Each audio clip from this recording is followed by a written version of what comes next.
കുറെ ആഴ്ചകളായി റബീഉൽ അവ്വൽ മാസവും അല്ലാഹുവിന്റെ റസൂൽ സല്ലല്ലാഹു അലൈഹി വസല്ലം തിരുമേനിയുടെ ജീവിതവും 23 വർഷം കൊണ്ട് ഹബീബായ റസൂൽ സല്ലല്ലാഹു അലൈഹി വസല്ലം തിരുമേനി സാധിച്ചെടുത്ത വിപ്ലവവും അങ്ങനെ ധാരാളം വിഷയങ്ങൾ നാം ചർച്ച ചെയ്യുകയുണ്ടായി. ഏറ്റവും ഒടുവിൽ പറഞ്ഞ ഭാഗം അല്ലാഹു സുബ്ഹാനഹു വ തആല ഭൂമിയിലേക്ക് നിയോഗിച്ച അംബിയാ മുർസലീങ്ങൾ അഥവാ പ്രവാചകന്മാർ ഈ ഭൂമിയിൽ നിർവഹിച്ച ഏറ്റവും മഹത്തായ ദൗത്യം അള്ളാഹുവിനെ പരിചയപ്പെടുത്തുകയും അള്ളാഹുവിന്റെ ദീൻ മനുഷ്യരെ പഠിപ്പിക്കുകയുമായിരുന്നു. അള്ളാഹുവിന്റെ ദീൻ മനുഷ്യരെ പഠിപ്പിച്ചതിന്റെ പൂർത്തീകരണമാണ് മുഹമ്മദ് മുസ്തഫ സല്ലല്ലാഹു അലൈഹി വസല്ലം തിരുമേനിയിലൂടെ നിർവഹിക്കപ്പെട്ടത്. ആ ദീനിന്റെ ഒരു സ്വഭാവം പലപ്പോഴും ശരാശരി മുസ്ലിം സമൂഹം മനസ്സിലാക്കിയിട്ടുള്ളതുപോലെ കേവലം കുറെ ആരാധനാ കർമ്മങ്ങളിലും പ്രാർത്ഥനകളിലും ദിക്റുകളിലും ദുആകളിലും വിശുദ്ധ ഖുർആൻ പാരായണത്തിലും ദാനധർമ്മങ്ങളിലുമൊക്കെ ഒതുങ്ങി നിൽക്കുന്ന ഒരു മതസങ്കല്പമുണ്ട്. അല്ലെങ്കിൽ മതം എന്ന് കേൾക്കുമ്പോൾ തന്നെ ഏത് മതവിശ്വാസിയുടെയും മനസ്സിലേക്ക് ഓടിവരുന്ന കുറെ ദേവാലയങ്ങളും ആ ദേവാലയങ്ങളെ ചുറ്റിപ്പറ്റിയുള്ള കുറെ ആരാധനാകർമ്മങ്ങളും അങ്ങനെ വളരെ ഹ്രസ്വമായ അല്ലെങ്കിൽ ഒരു ചെറിയ വൃത്തത്തിൽ മതം എന്നുള്ളതിനെ വിലയിരുത്താറുണ്ട്. ഇസ്ലാമിനെ സംബന്ധിച്ചിടത്തോളം യഥാർത്ഥത്തിൽ നാം ഓരോരുത്തരും ഏറ്റവും ഭാഗ്യം ലഭിച്ച അള്ളാഹുവിന്റെ അനുഗ്രഹത്തിന്റെ പ്രതിനിധികളാണ്. അഥവാ ജനനം മുതൽ മരണം വരെ ഒരു മനുഷ്യന്റെ ജീവിതത്തിൽ എന്തെല്ലാം ഇടപാടുകൾ സംഭവിക്കുന്നുണ്ടോ, ഒരു മനുഷ്യന്റെ ജീവിതത്തിൽ വ്യക്തിപരമായും കുടുംബവും സാമൂഹികവും സാംസ്കാരികവും രാഷ്ട്രീയവും സാമ്പത്തികവും ധാർമ്മികവും സദാചാരപരവും നൈതികവും എന്നുവേണ്ട ഒരു മനുഷ്യൻ ഏതെല്ലാം മേഖലകളിൽ ഇടപെടേണ്ടി വരുന്നുണ്ടോ അവിടെയെല്ലാം അവന്റെ മുമ്പിൽ പ്രകാശം പ്രസരിപ്പിക്കുന്ന അള്ളാഹുവിന്റെ ദീനുണ്ട്. എന്റെ സ്വന്തം ഇഷ്ടപ്രകാരം എനിക്കൊരു ദീൻ, എന്റെ കാഴ്ചപ്പാടിലും എന്റെ അഭിപ്രായത്തിലും എന്റെ നിരീക്ഷണത്തിനും എനിക്ക് താൽപര്യപ്പെടാവുന്ന ഒരു ദീൻ, അങ്ങനെ ഒരു ദീനിനെ കുറിച്ചല്ല അള്ളാഹുവിന്റെ പ്രവാചകൻ സല്ലല്ലാഹു അലൈഹി വസല്ലം പഠിപ്പിച്ചത്. അള്ളാഹുവിന്റെ റസൂൽ സല്ലല്ലാഹു അലൈഹി വസല്ലം പഠിപ്പിച്ച അള്ളാഹുവിന്റെ ദീൻ ലാ ഇലാഹ ഇല്ലല്ലാഹ് എന്ന കലിമത്തു തൗഹീദിന്റെ അടിത്തറയിൽ ഒരു മനുഷ്യൻ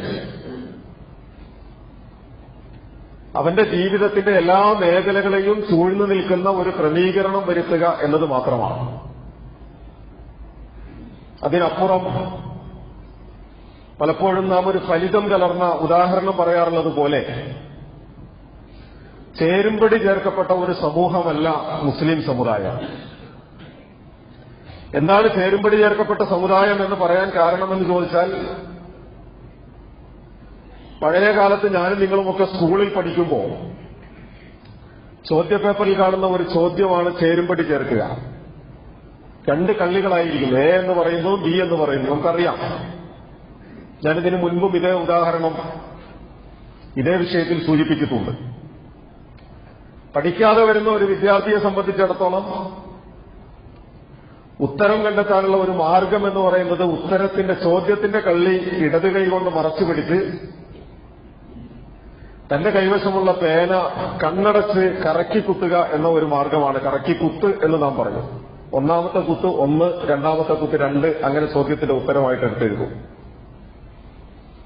ദൗർഭാഗ്യവശാൽ ഒരു കുട്ടിയെക്കുറിച്ച് ഉദാഹരണം പറയുന്നത്, അങ്ങനെ കണ്ണടച്ച് കറക്കി കുത്തിയ ആ കുട്ടിയുടെ 5ാമത്തെ ചോദ്യം ആൻസർ പേപ്പർ നോക്കിയ അധ്യാപകനെ അത്ഭുതപ്പെടുത്തുന്നതായിരുന്നു. കാരണം ചോദ്യം ഗാന്ധിജി എന്നായിരുന്നു, ഉത്തരം കിട്ടിയിട്ട് കണ്ടാമൃഗമായിപ്പോയി.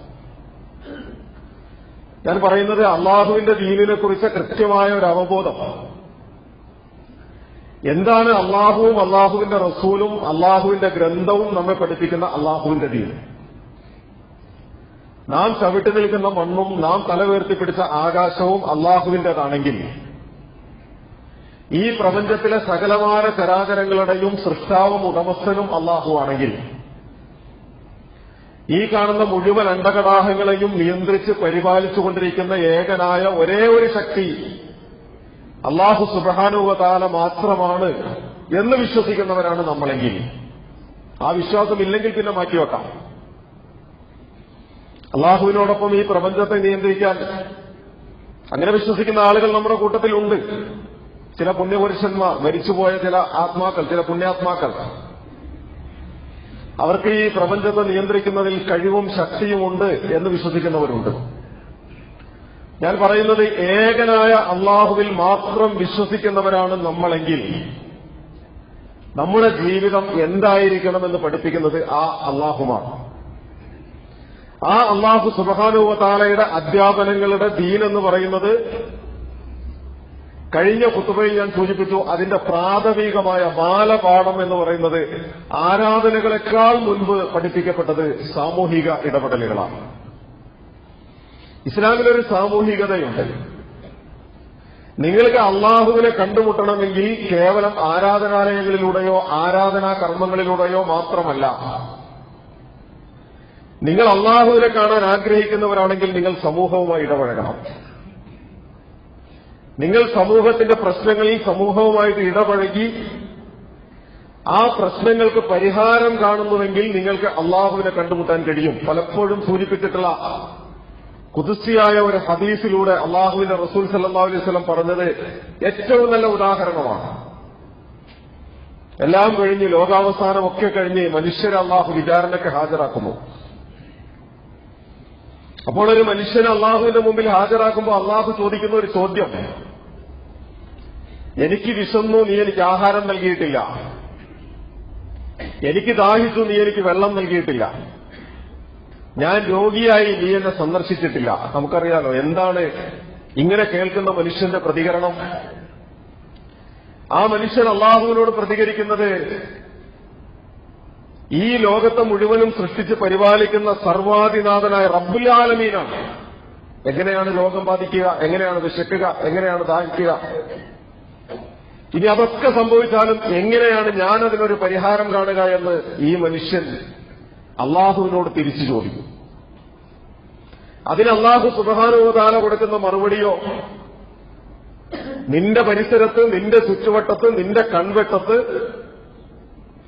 ഇന്നാലിന്റെ മനുഷ്യൻ രോഗിയായപ്പോൾ നീ സന്ദർശിച്ചില്ലല്ലോ. സന്ദർശിച്ചിരുന്നെങ്കിൽ നിനക്ക് എന്നെ കാണാൻ കഴിയുമായിരുന്നു, രോഗിയെ കാണാമെന്നല്ല. ഇന്നാലിന്റെ മനുഷ്യൻ വിശന്നപ്പോ ഭക്ഷണം കൊടുത്തിരുന്നെങ്കിൽ അപ്പോഴാണ് നമുക്ക് തോന്നുക, പടച്ചവനെ, ആ മനുഷ്യന്റെ പ്രശ്നങ്ങൾ എനിക്ക് അറിയാമായിരുന്നല്ലോ, ഞാൻ കണ്ണടച്ച് ഇരുട്ടാക്കുകയായിരുന്നല്ലോ. അല്ലെങ്കിൽ വിശുദ്ധ ഖുർആൻ തന്നെ പ്രയോഗിച്ചതുപോലെ ചില ആളുകൾ ചോദിച്ചൊരു ന്യായമുണ്ടല്ലോ, ഞങ്ങളെന്തിനാ അവർക്ക് കൊടുക്കണം? അവർക്ക് അള്ള കൊടുക്കാൻ ഉദ്ദേശിച്ചിരുന്നെങ്കിൽ അള്ള തന്നെ കൊടുക്കൂലേ, പിന്നെന്തിനാ ഞങ്ങൾ കൊടുക്കുന്നത്? അള്ള ഉദ്ദേശിച്ചിരുന്നെങ്കിൽ അള്ളാഹു അവരെ ധനികരാക്കുമായിരുന്നില്ലേ, പിന്നെന്തിനാ ഞങ്ങളുടെ സമ്പത്തിൽ നിന്ന് ഞങ്ങൾ അവർക്ക് കൊടുക്കുന്നത്? അള്ള ഉദ്ദേശിച്ചിരുന്നെങ്കിൽ അള്ളാഹു അവരെ ഊട്ടുമായിരുന്നില്ലേ, പിന്നെ ഞങ്ങൾ എന്തിനാ ഭക്ഷണം കൊടുക്കുന്നത്? അള്ള ഉദ്ദേശിച്ചിരുന്നെങ്കിൽ അള്ളാഹു അവരെ ഉടുപ്പിക്കുമായിരുന്നില്ല, പിന്നെന്തിനാ ഞങ്ങൾ വസ്ത്രം കൊടുക്കുന്നത്? അങ്ങനെ ചില ന്യായവാദങ്ങൾ ഉന്നയിച്ച സമൂഹത്തെയും വിശുദ്ധ ഖുർആൻ പരിചയപ്പെടുത്തുന്നുണ്ട്. അപ്പോ ഒരുപക്ഷെ നമ്മൾ അപ്പോഴാണ് ബോധം വരിക, അള്ളാഹുവെ, എനിക്ക് എന്റെ ഇന്നാലിന്ന മനുഷ്യൻ, അദ്ദേഹത്തിന്റെ ഇന്നാലിന്ന പ്രശ്നങ്ങൾ, പ്രയാസങ്ങൾ, പ്രതിസന്ധികൾ, ബുദ്ധിമുട്ടുകൾ ഞാൻ അറിഞ്ഞതാണല്ലോ, പക്ഷെ ഞാൻ അവിടെ കണ്ണടച്ചിരുട്ടാക്കിയല്ലോ. അള്ള പറയുന്നത്, നീ അവിടെ പരിഹരിച്ചിരുന്നെങ്കിൽ നിനക്ക് എന്നെ കാണാൻ കഴിയുമായിരുന്നു. അപ്പൊ നമസ്കാരപ്പായയിൽ, മുസല്ലയിലല്ല നിങ്ങൾക്ക് അള്ളാഹുവിനെ കാണാൻ കഴിയുക. നിങ്ങൾ ഉയർത്തിപ്പിടിച്ച് പ്രാർത്ഥിച്ചുകൊണ്ടിരിക്കുന്ന കൈകളിലല്ല, അല്ലെങ്കിൽ ആകാശത്തല്ല നിങ്ങൾക്ക് അള്ളാഹുവിനെ കാണാൻ കഴിയുന്ന ഇടം എന്ന് പറയുന്നത് നിങ്ങളുടെ ചുറ്റുപാടുമുള്ള മനുഷ്യരുടെ നീറുന്ന 100 പ്രശ്നങ്ങൾക്കിടയിലാണ്. ആ പ്രശ്നങ്ങളെ സഫലീകരിച്ചു കൊടുക്കുന്നിടത്തേക്കാണ്, അതിനെ പൂർത്തീകരിച്ചു കൊടുക്കുന്നിടത്തേക്കാണ് അള്ളാഹുവും അള്ളാഹുവിന്റെ റസൂലും ഈ ദീനിനെ നമുക്ക് പരിചയപ്പെടുത്തി തരുന്നത്. നമ്മുടെ എല്ലാ ചെറിയ പരിമിതമായ വൃത്തത്തിൽ നിന്നും ദീനങ്ങനെ വിശാലമായി പോവുകയാണ്. ആ ദീനിനെ സംബന്ധിച്ച് അള്ളാഹു സുബ്ഹാനഹു വ തആല വീണ്ടും നമ്മളോട് പറയുന്നു, നിങ്ങളുണ്ടല്ലോ, നിങ്ങളെന്ന് പറഞ്ഞാൽ മുസ്ലിങ്ങൾ. ആരാണ് മുസ്ലിം എന്ന് ചോദിച്ചാൽ അള്ളാഹു വിളിച്ച വിളിപ്പേരാണ്. അങ്ങനെയാണല്ലോ, ഹുവ സമ്മാക്കുമുൽ മുസ്ലിമും, അവനാണ് നിങ്ങളെ മുസ്ലിങ്ങൾ എന്ന് വിളിച്ചത്. ഞാനും നിങ്ങളും സ്വയം തീരുമാനിച്ചു വന്നിരിക്കുന്നതല്ലല്ലോ, എന്റെയോ നിങ്ങളുടെയോ സ്വയമുള്ള തീരുമാനമല്ല. നമ്മൾ മുസ്ലിം ആകണം, മുസ്ലിം എന്നറിയപ്പെടണം. ആരാ വിളിച്ചത്? അള്ളാഹു വിളിച്ച പേരാണ്. ആ അള്ളാഹു സുബ്ഹാനഹു വ തആല പറഞ്ഞത്, അങ്ങനെ നിങ്ങളെ വിളിച്ചിട്ടുണ്ടെങ്കിൽ നിങ്ങൾ ഒരൊറ്റ സമൂഹമാണ്, നിങ്ങൾ സമൂഹമായിട്ട് നിൽക്കണം. നിങ്ങളുടെ ഈ ദീൻ എന്ന് പറയുന്ന വാഹനം ഇങ്ങനെ മുന്നോട്ട് പോകുമ്പോൾ അതിന്റെ മുമ്പിൽ ചിലപ്പോൾ തടസ്സങ്ങളുണ്ടാകും. നമ്മുടെ വാഹനത്തിന്റെ മുമ്പിലെ തടസ്സം ഒരു പാറക്കല്ല് 10 കിലോ ഭാരമുള്ളതാണെങ്കിൽ നമ്മളത് ഒറ്റക്കെടുത്ത് മാറ്റും. 15 കിലോ 20 കിലോ ഭാരമുള്ളതാണെങ്കിൽ കുറെ പ്രയാസപ്പെട്ട് നമ്മളത് എടുത്തു മാറ്റും. പക്ഷെ 100 കിലോ 200 കിലോ അല്ലെങ്കിൽ അതിനേക്കാൾ ഭാരമേറിയ ഒരു പാറക്കല്ലാണ് നമ്മുടെ മുമ്പിൽ തടസ്സമായിട്ട് വരുന്നതെങ്കിലോ, അങ്ങനെ വലിയ ഒരു തടസ്സം നമ്മുടെ മുമ്പിലേക്ക് വന്നാൽ നമ്മളെക്കൊണ്ട് ഒറ്റക്കത് എടുത്തു മാറ്റാൻ കഴിയില്ല. നമ്മളെക്കൊണ്ടത് എടുത്തു മാറ്റണമെങ്കിൽ വേറെയും ഒരുപാട് ആളുകളുടെ സഹായം വേണം. ആ സഹായത്തിലേക്ക് നിങ്ങൾ നയിക്കുന്ന ഒരു വലിയ പരിശീലനമാണല്ലോ ഈ നമസ്കാരങ്ങൾ 5 നേരവും. നിങ്ങളെല്ലാവരും ജമാഅത്തായിട്ട് നമസ്കരിച്ചു, ഒരു സംഘം ചേർന്ന് നമസ്കരിച്ചു. വിശുദ്ധ റമദാനിൽ എല്ലാ മുസ്ലിങ്ങളും ഒരുമിച്ച് നോമ്പെടുത്തു, എല്ലാ മുസ്ലിങ്ങളും ഒരുമിച്ച് ഹജ്ജ് ചെയ്തു. നിങ്ങളുടെ ആരാധനാകർമ്മങ്ങൾക്ക് ഈ ഒരു സാമൂഹിക മുഖം അള്ളാഹു നൽകിയത് എന്തിനാ? നിങ്ങൾ ഒറ്റക്കിടക്കുന്ന നോമ്പിനെ കുറിച്ച് ആലോചിച്ച് നോക്കും. നോമ്പ് അള്ളാഹ് തന്നെ പറയുന്നത് എങ്ങനെ? അസ്സൗമു ലീ വ അനാ അജ്സി ബിഹി, നോമ്പ് എനിക്കുള്ളതാണ്, അതിന്റെ പ്രതിഫലം കൊടുക്കുന്നവൻ ഞാനാണ് എന്ന് പറഞ്ഞാൽ അതിന്റെ അർത്ഥം ബാക്കി എല്ലാ കർമ്മങ്ങളും അള്ളാഹുവിന് തന്നെയാണ്. പക്ഷെ നോമ്പിനെ കുറിച്ച് അതിന്റെ പ്രതിഫലം എത്രയാണെന്ന് നിങ്ങൾക്കൊന്നും അറിയില്ല, നിങ്ങളുടെ ഭാവനകൾക്കപ്പുറമാണ്, അത് വേറെ വിഷയം.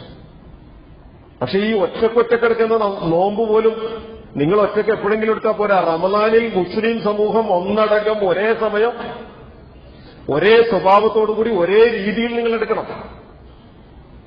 ഈ ഒരു സാമൂഹിക തലത്തിലൂടെ നിങ്ങളെ വളർത്തിക്കൊണ്ടുവന്നത് നിങ്ങൾ ഈ സമൂഹത്തിൽ അള്ളാഹുവിന്റെ ദീനുമായിട്ട് ഇങ്ങനെ ഒറ്റക്കെട്ടായി നിൽക്കാൻ വേണ്ടിയിട്ടാണ്. സൂറത്തുൽ അൻഫാലിൽ ഞാൻ ഓതിവെച്ച സൂക്തമുണ്ടല്ലോ, വളരെ ഗൌരവപൂർവ്വം നമ്മൾ പഠിക്കേണ്ട ഒരു കൽപ്പനക്രിയ അള്ളാഹു സുബ്ഹാനഹു വ തആല നടത്തുന്നതാണ്. യാ അയ്യുഹല്ലദീന ആമനു, വിശ്വസിച്ചവരെ. ഓരോരുത്തരുടെയും പേരെടുത്ത് വിളിക്കുന്നത് പോലെയാണ് ആ വിളി.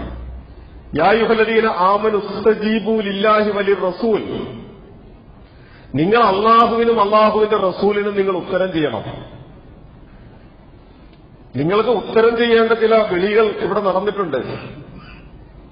ആ വിളികൾക്കനുസരിച്ച് നിങ്ങൾ ഉത്തരം ചെയ്യേണ്ടതുണ്ട്. ഇദാ ദഅാകും ലിമാ യുഹ്യീകും, നിങ്ങൾ സജീവരായി നിലനിൽക്കാൻ വേണ്ടി, ജീവനുള്ളവരായി നിലനിൽക്കണം. ഒരു ആൾക്കൂട്ടമായിട്ട് പേര് ഈ രൂപം ഇങ്ങനെ കാക്കയും കോഴിയും ഒന്നും കയറാതെ മല്ലിയും മുളകും ഒക്കെ ഉണക്കാനിടുന്നിടത്ത് കുത്തി നിർത്തുന്ന ഒരു രൂപമായിട്ട് നിങ്ങൾ വേണ്ട. അങ്ങനെയുണ്ടല്ലോ, കോഴീനെ കാക്കേനെ ഓടിക്കാൻ വേണ്ടിയിട്ട് ഒരു രൂപം ഇങ്ങനെ കുത്തി നിർത്തും, അത് രൂപം മാത്രമേ ഉള്ളൂ, യാഥാർത്ഥ്യമില്ല. ആ രൂപത്തെ കാണുമ്പോൾ ആദ്യം കാക്കയും കോഴിയൊക്കെ ഒന്ന് പേടിക്കും. പക്ഷെ കുറെ സമയം ആ രൂപം ഇങ്ങനെ നിൽക്കണ കണ്ടു കഴിയുമ്പോൾ കാക്കയ്ക്കും അറിയാം, കോഴിക്കും അറിയാം, പക്ഷികൾക്കൊക്കെ അറിയാം അതൊരു രൂപം മാത്രമേ ഉള്ളൂ, അതിന് യാഥാർത്ഥ്യമില്ല.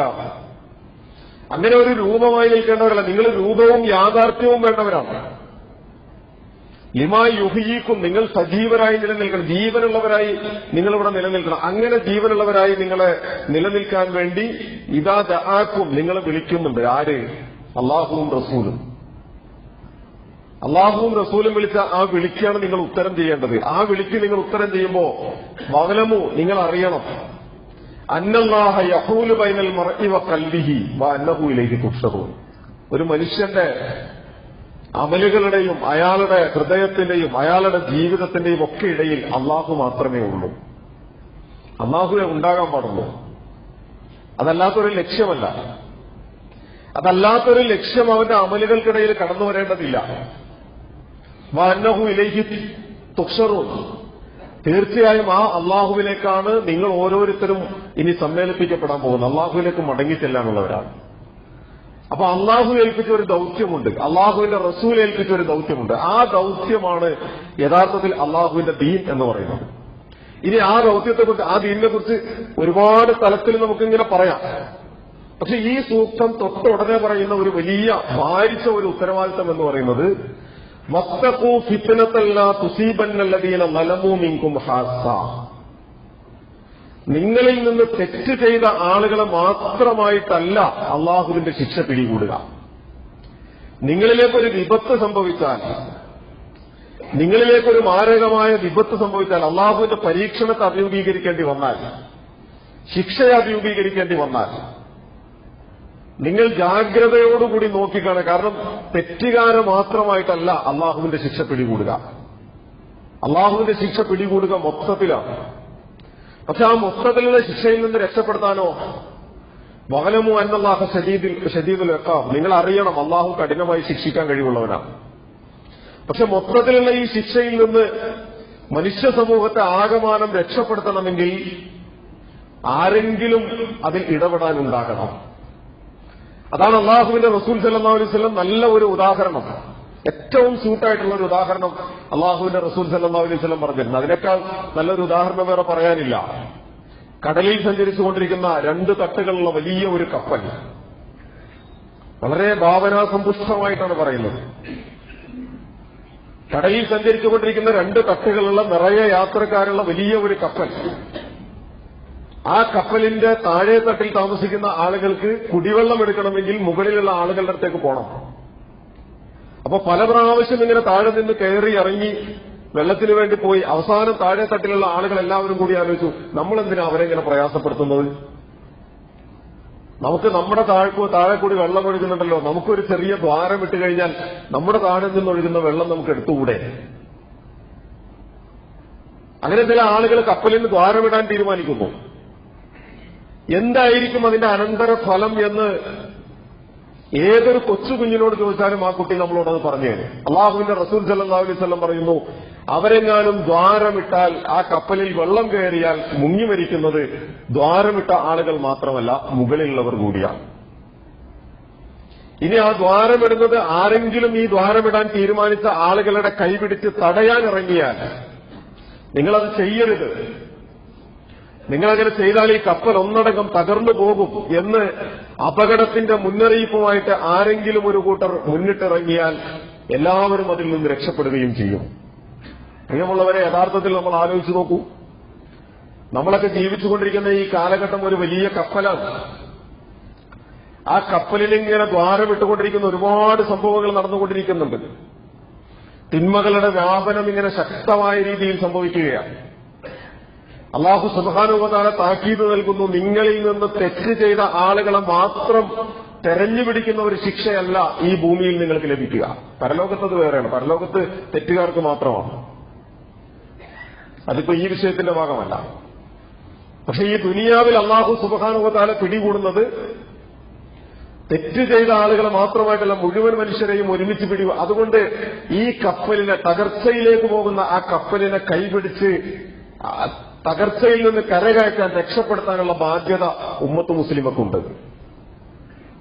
നിങ്ങൾ നന്മ കൽപ്പിക്കാനും തിന്മ വിരോധിക്കാനും വേണ്ടി അള്ളാഹു തെരഞ്ഞെടുത്ത ഒരു സമൂഹമാണ്. കുൻതും ഖൈറ ഉമ്മത്ത്, നിങ്ങൾ മുസ്ലിങ്ങൾ എന്ന് പറയുന്ന ഈ സമൂഹം.